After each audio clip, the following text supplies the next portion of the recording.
શું તમારો બુધ નબળો છે? આ સંકેતોથી ઓળખો.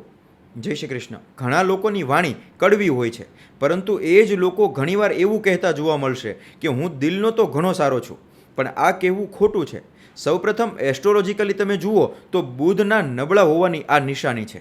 જ્યારે બુધ ખરાબ થાય છે ત્યારે તે પહેલાં વાણીને અસર કરે છે, ત્યારબાદ વ્યક્તિની શીખવાની ક્ષમતા એટલે કે લર્નિંગ એબિલિટીને ખરાબ કરે છે, અને પછી એમની અર્નિંગ કેપેસિટીને ખરાબ કરે છે. જો તમારી આસપાસ કોઈ એવા વ્યક્તિ હોય કે જેની વાણી કડવી હોય તો એમને બે વાતો સમજાવો.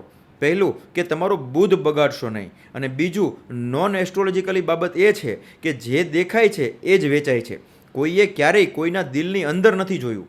દિલની અંદર ખાલી કોલેસ્ટ્રોલ અને લોહી જ છે. લોકો જે સાંભળે છે અને જુએ છે એ જ માને છે. એટલા માટે જો તમે સારા દિલના છો તો તમારી વાણી દ્વારા પણ એ બતાવો. સારું બોલો અને બુધને મજબૂત રાખો. જય શ્રી કૃષ્ણ.